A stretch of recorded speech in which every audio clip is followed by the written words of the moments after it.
Saúdo a todos na paz do Senhor Jesus. Irmãos, vamos dar continuidade na nossa meditação na Santa Palavra de Deus.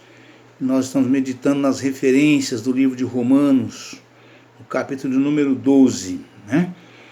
E o título da mensagem é Consagração a Deus, Humildade e Fidelidade no Uso de Seus Dons. Romanos 12 diz o seguinte: Rogo-vos, pois, irmãos, pela compaixão de Deus, que apresenteis o vosso corpo em sacrifício vivo, santo e agradável ao Senhor, que é o vosso culto racional.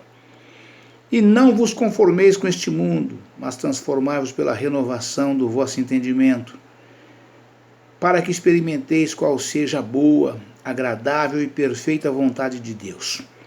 Porque pela graça que me é dada, digo a cada um dentre vós que não saiba mais do que convém saber, mas que saiba com temperança, conforme a medida da fé que Deus repartiu a cada um. Porque assim como em um corpo temos muitos membros, e nem todos os membros têm a mesma operação, assim nós que somos muitos, somos um só corpo em Cristo, mas individualmente somos membros uns dos outros. De modo que, tendo diferentes dons, segundo a graça que nos é dada, se é profecia, seja ela segundo a medida da fé, se é ministério, seja em ministrar, se é ensinar, haja dedicação ao ensino, ou o que exorta, use esse dom em exortar. O que reparte, faça-o com liberalidade. O que preside, com cuidado. O que exercita misericórdia, com alegria. Aleluia, Pai, louvado seja Deus. O amor, o fervor, a humildade, a beneficência. O amor seja não fingido, aborrecei o mal e apegai-vos ao bem. Amai-vos cordialmente uns aos outros, com amor fraternal, preferindo-vos, glória a Deus, Jesus, amai-vos cordialmente uns aos outros com amor fraternal, preferindo-vos em honra uns aos outros. Não sejais vagarosos no cuidado, sede fervorosos no espírito, servindo ao Senhor. Alegrai-vos na esperança e sede pacientes na tribulação, perseverai na oração. Comunicai com os santos nas suas necessidades. Segui a hospitalidade. Abençoai aos que vos perseguem. Abençoai e não amaldiçoeis. Alegrai-vos com os que se alegram e chorai com os que choram. Sede unânimes entre vós. Não ambicioneis coisas altas, mas acomodai-vos às humildes. Não sejais sábios em vós mesmos. A ninguém torneis mal por mal. Procurai as coisas honestas perante todos os homens. Se for possível, quando estiver em vós, tende paz com todos os homens. Não vos vingueis a vós mesmos, amados, mas dai lugar à ira, porque está escrito: minha é a vingança, eu recompensarei, diz o Senhor. Portanto, se o teu irmão, se o teu inimigo tiver fome, dá-lhe de comer. Se tiver sede, dá-lhe de beber, porque fazendo isto, amontoará as brasas de fogo sobre a sua cabeça. Não te deixeis vencer do mal, mas vence o mal com o bem. Amém, irmãos? Aleluia, Pai, louvado seja Deus, glória a Jesus. Aleluia, Pai. Irmãos, nós paramos ontem, na nossa meditação, aqui exatamente no versículo de número 6, Romanos 12, versículo 6, nas referências, E nós vamos dar continuidade fazendo a leitura também desse versículo que foi meio atropelado ontem, o fechamento desse versículo aqui, Que diz o seguinte, Romanos capítulo 12, versículo 6, De modo que, tendo diferentes dons, segundo a graça que nos é dada, se é profecia, seja ela segundo a medida da fé. Diferentes dons segundo a graça. Paulo alista os dons da graça, que no grego charismata. Como são chamados um dom espiritual, como são chamados. Um dom espiritual pode constituir-se de uma disposição interior, bem como de uma capacitação ou aptidão. Filipenses capítulo 2, versículo 13. Concedida pelo Espírito Santo ao indivíduo na congregação para edificação do povo de Deus e para expressar o seu amor a outras pessoas. Ver em 1 Coríntios, capítulo 12, versículo 1, nota. 2 Coríntios, capítulo 14, versículos 12 ao 26. 1 Pedro, capítulo 4, versículo 10. A lista que Paulo dá aqui dos dons da graça divina deve ser considerada em exemplário e não a totalidade deles. Ver em 1 Coríntios, capítulo 12 ao 14, para maior abordagem dos dons espirituais, né? A profecia. Para um comentário do dom da profecia, ver o estudo Dons Espirituais para o Crente, página 1756, e Dons Ministeriais para a Igreja, página 1814, né? Mas os dons espirituais, irmãos, é a manifestação do Espírito Santo de Deus, né? Seja ele pela revelação do Espírito Santo, né, ou pela capacitação do próprio indivíduo, né? O Senhor, né, ele é o crente, né, o servo de Deus, né, ou servo de Deus de modo geral, né? Uma vez buscando, né, os dons espirituais, o Senhor vai concedendo, né? E o dom de profecia, né? Mas aqui propriamente dito a palavra fala, né? Paulo lista os dons da graça. No grego se diz charismata, como são chamados um dom espiritual. Pode constituir-se de uma disposição interior, bem como de uma capacitação ou aptidão, né? Ou seja, os dons espirituais na igreja, né? A igreja é constituída de muitos membros, né? Mas pouquíssimos membros têm dons espirituais. Pouquíssimos, né? E de modo que Deus, ele capacita e usa cada irmão nos dons espirituais da forma que ele achar que lhe convém, né? Então, aqui fala sobre a disposição e capacitação, né? São duas coisas, uma vai ao encontro da outra, né? Primeiro, o servo de Deus, né, tem de estar à disposição do Espírito Santo do Senhor, né? Pronto, preparado, esperando, né? Ele tem que estar disposto, né? Tem alguns irmãos que até falam assim, é preciso pagar o preço, né?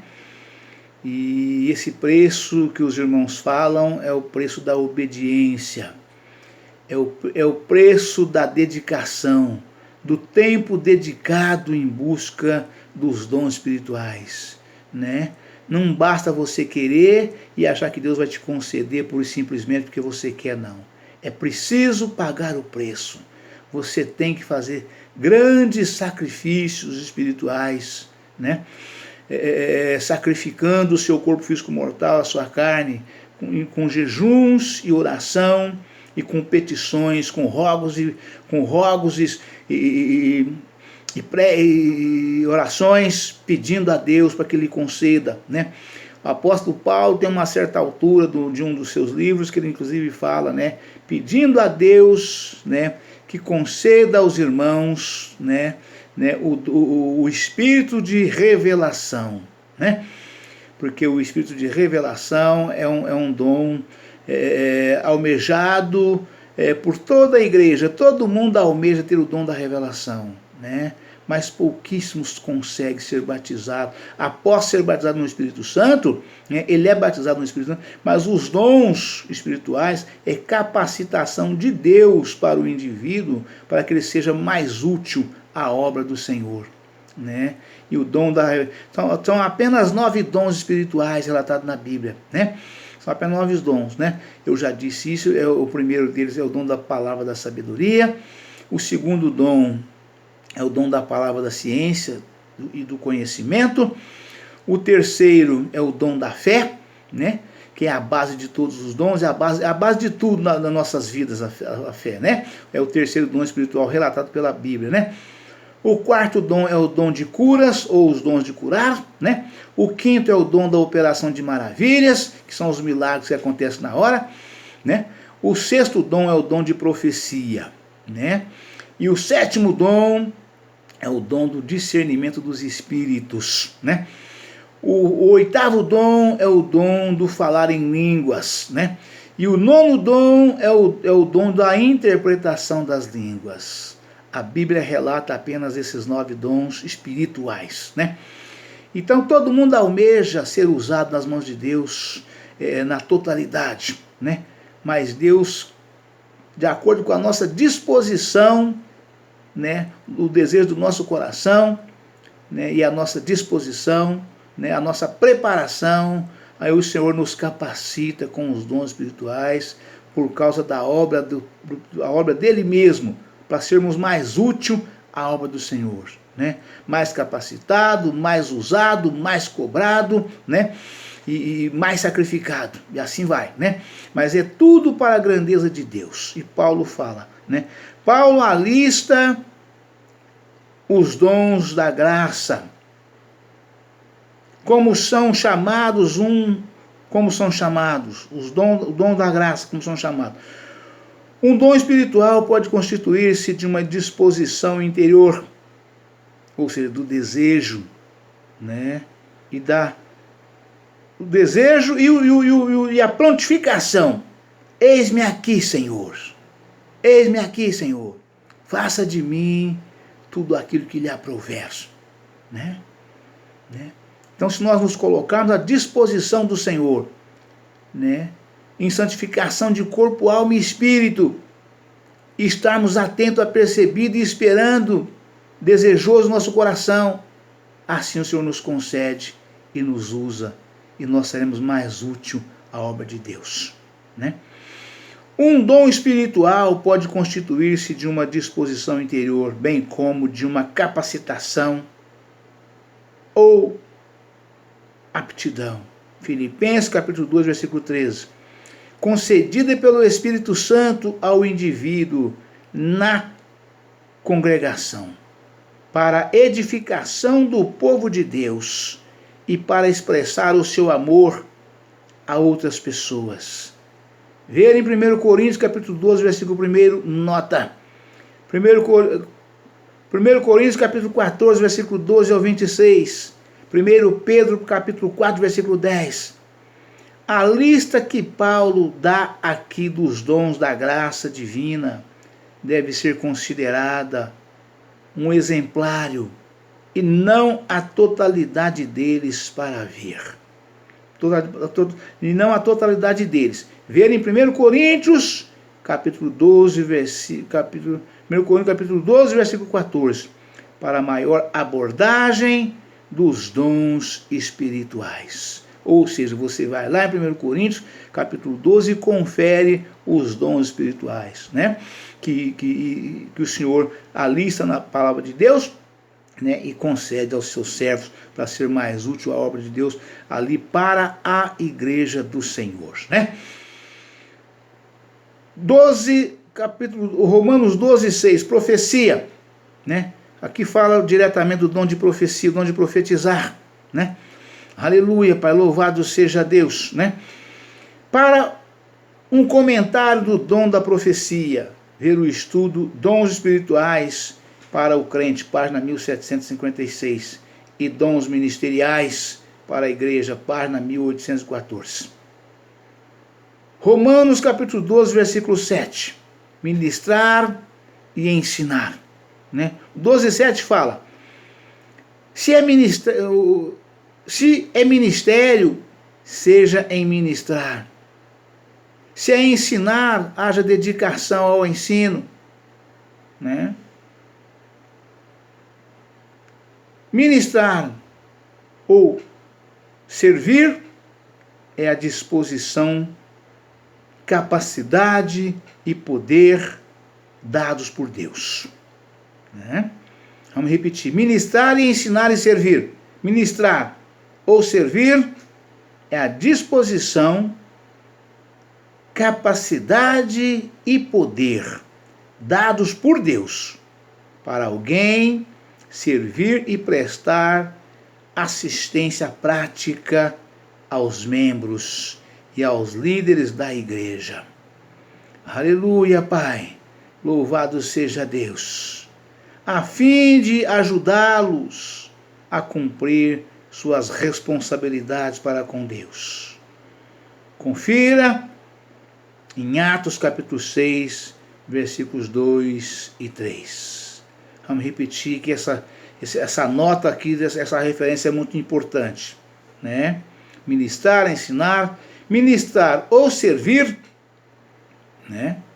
É a disposição, capacidade e poder dados por Deus para alguém servir e prestar assistência prática aos membros e aos líderes da igreja, a fim de ajudá-los a cumprir suas responsabilidades para com Deus. Confira em Atos capítulo 6, versículos 2 e 3. Aleluia, Pai, louvado seja Deus. Aleluia, Pai, santo é o teu nome, Senhor. Ensinar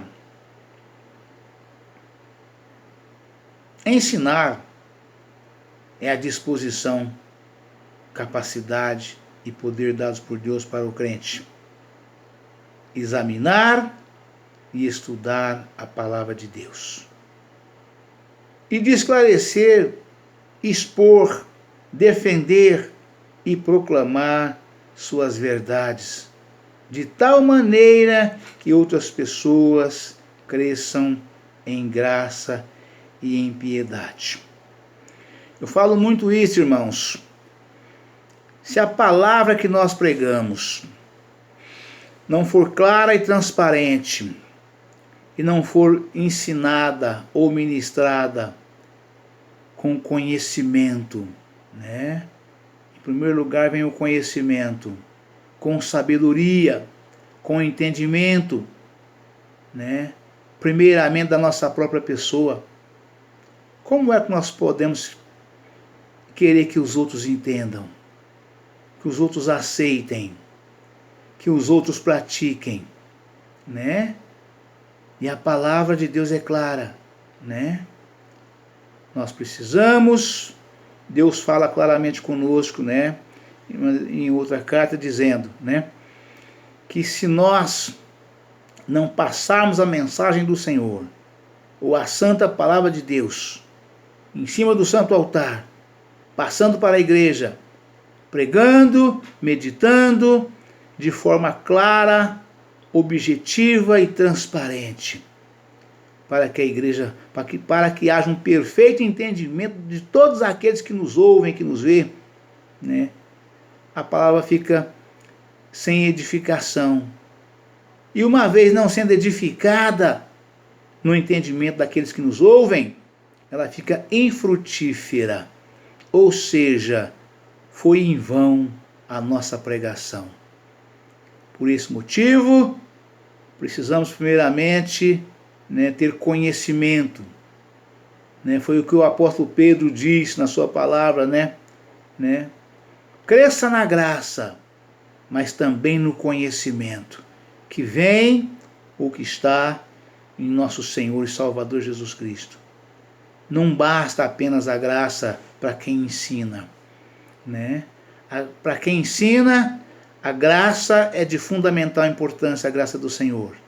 É um varão valoroso, é um varão virtuoso, é uma mulher valorosa, é uma mulher virtuosa, mas para ensinar é necessário algo mais. temos que estar apto para ensinar, temos que estar capacitado, né? Temos que ter conhecimento, né, da literatura que nos dá a santa palavra de Deus, né?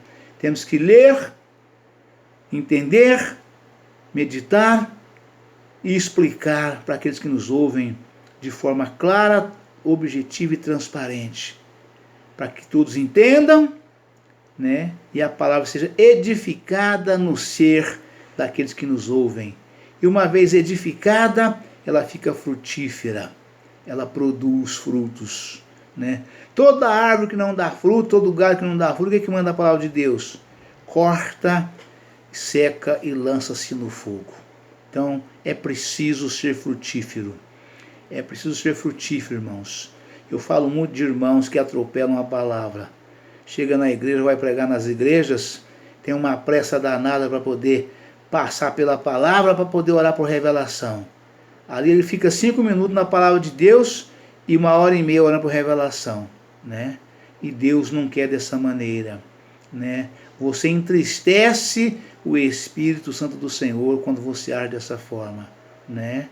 Não precisa nem ter revelação na igreja se você ministrar bem a palavra de Deus, porque a palavra de Deus, ela é a principal revelação do Espírito Santo do Senhor. Orar por revelação é bom, é importante, muitas pessoas vêm e esperam a revelação, né? Mas ela não edifica a obra no coração da pessoa, né? A pessoa vem e recebe, eles acostumam e só vai na igreja para esperar a revelação. Só quer revelação, eles não querem outra coisa. Não quer nem saber da palavra. Na hora da palavra, você está conversando, está circulando, está indo beber água, está indo no banheiro, está atendendo celular, está indo lá fora. Na hora da revelação fica todo mundo mudo e com os olhos fitados no altar. Só quer revelação. É importante sim, faz parte. É operação do Espírito Santo do Senhor. Faz parte da obra de Deus, né? Mas o que edifica mesmo, o que salva mesmo, é a palavra do Senhor. A palavra de Deus é que faz todas as coisas. Inclusive, todo homem, toda mulher que ora por revelação, antes ele precisou comer a santa palavra de Deus e continuar comendo, se alimentando, para que ele seja sustentado, mantido o espírito de revelação na vida dele e dela, né? Porque o Espírito Santo do Senhor não habita no corpo sujeito ao pecado, né? O homem e a mulher, ele só cai no pecado, né? Não é quando ele para de orar por revelação. Ele cai no pecado quando ele para de dar ouvido à palavra de Deus. Aí ele cai no pecado, porque ele para de ouvir, não se alimenta mais, né? Uma vez não sendo alimentado, o que acontece? Para. Tudo que não é alimentado para. O alimento na vida de tudo, do ser vivente, de máquinas, de tudo, né? De tudo que se move, que é movido pela água, pelo sol, pelo vento, pela energia, por combustíveis, por alimento, por comida, né? É tudo movido por alimento, né? E para cada coisa há um alimento específico, né? E no caso do ser humano, do homem, o que alimenta o homem é a santa palavra de Deus. É Bíblia Sagrada, é palavra de Deus. É ela que nos alimenta, né? É ela que faz os demônios cair por terra, né? A palavra de Deus tem uma parte que a gente tomamos conhecimento há algum tempo atrás, né? Que o inimigo, né, ele só não consegue derrubar o homem e a mulher que faz a leitura da palavra de Deus pelo menos 15 minutos todos os dias.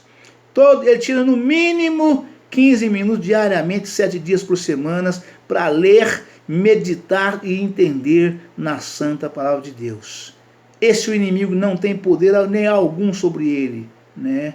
Quantas almas de gente boa, pastores renomados caíram exatamente porque deixaram de dar ouvido à santa palavra de Deus, né? Com o inimigo não tem bom não, irmãos. Com o inimigo bom é só o Espírito Santo, é só Jesus, é só Deus, o Pai, o Filho e o Espírito Santo. Não tem homem de carne e osso bom contra o inimigo, né? Eles são muitos, são astutos, são inteligentes, pede reforço e não desiste. Então é palavra de Deus, é Bíblia Sagrada. Ela é o nosso escudo.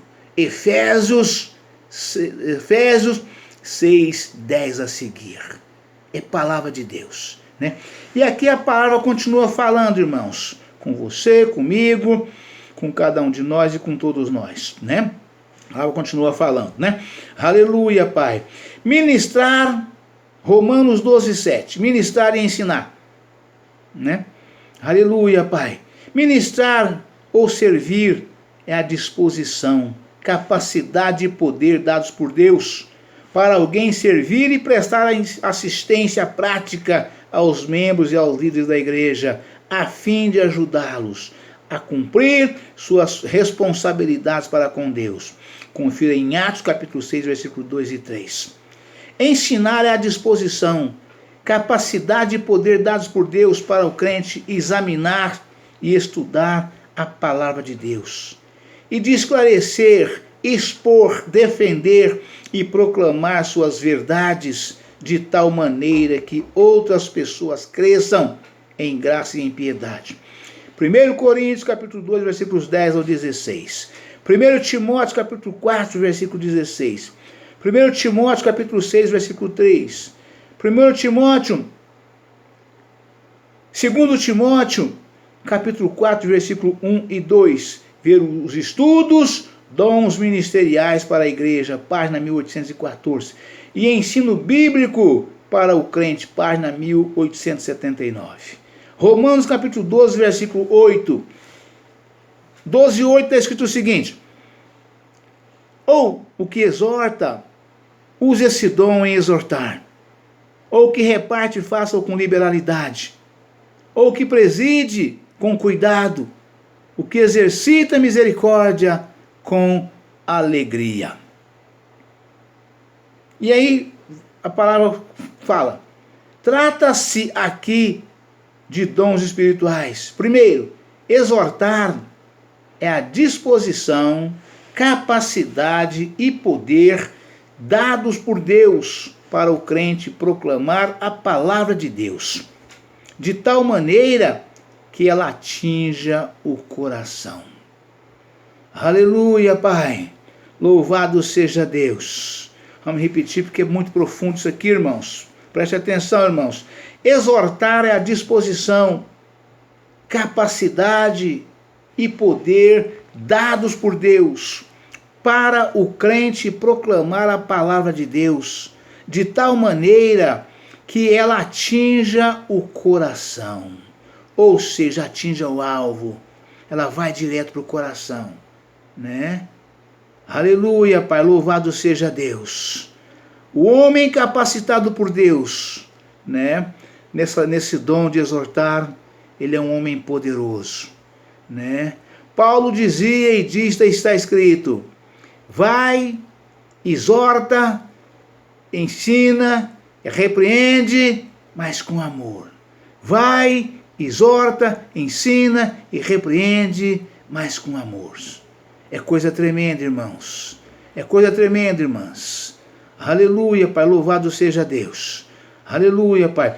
A consciência e a vontade dos ouvintes estimule a fé e produza nas pessoas uma dedicação mais profunda a Cristo e uma separação mais completa do mundo. Ver em Atos capítulo 11, versículo 23, Atos capítulo 14, versículo 22, Atos capítulo 15, versículo 30 ao 32, Atos capítulo 16, versículo 40, 1 Coríntios capítulo 14, versículo 3, 1 Tessalonicenses capítulo 5, versículo 14 ao 22, Hebreus capítulo 10, versículo 24 ao 25. Repartir. Segundo, repartir é a disposição, capacidade e poder dados por Deus a quem tem recursos além das necessidades básicas da vida, para contribuir livremente com seus bens pessoais. para suprir necessidades da obra ou do povo de Deus, né? É um dom, irmãos, que as pessoas precisam ter de um modo geral, né? Se você tem em abundância, não guarda pensando no dia de amanhã, não. Tenda do seu lado alguém passando necessidade, daquele bem que está sobrando na sua casa, né? Na sua casa, no seu lar, na sua família, né? Tem alguma coisa sobrando, além das suas necessidades, que alguém está precisando. Tem sempre alguém necessitando. Tem sempre alguém precisando de ajuda, irmãos, né? Então é fundamental repartirmos, irmãos. Doar a quem precisa, irmãos. Nunca falta para aquele que doa, para aquele que reparte, né? Aqui fala repartir. Nunca falta, né? Se você tem, eu falo muito isso quando estou no altar do Senhor. Eu falo muito isso. Se você tem para amanhã, você já almoçou e jantou hoje, né? E você tem amanhã para almoçar e para jantar, bate alguém na sua porta pedindo que nem jantou ainda, não comeu hoje ainda, né? E o que você tem é a conta de você almoçar amanhã. Não guarda para você comer amanhã não, pensando que você, né? Pelo contrário, pega aquilo que você tem para comer amanhã, de manhã, e dá para quem não comeu nada hoje. Que ao você agir dessa forma, amanhã não vem só para você almoçar. Vem para almoçar, para jantar, né? E para a semana inteira. E às vezes até para o mês inteiro. Né? Se você ficar preocupado com o seu almoço amanhã, você já almoçou, já jantou, já vai dormir, e bate alguém na sua porta que nem almoçou, nem café da manhã tomou. E você, de medo de não ter para comer amanhã, não doa. Deus quer que você dê. Deus quer que você reparta. Deus quer que você confie nele. Pega o que você tem para comer amanhã e dá para quem não comeu nada hoje. Que Deus amanhã preparará em abundância para você e para todos os santos quantos estão na sua responsabilidade de um modo geral. Amém, irmãos? Deus abençoe a todos, um forte abraço. Ficam todos na paz do Senhor Jesus amanhã. Estaremos de volta com um novo vídeo, uma nova mensagem, em nome do Senhor Jesus. Amém?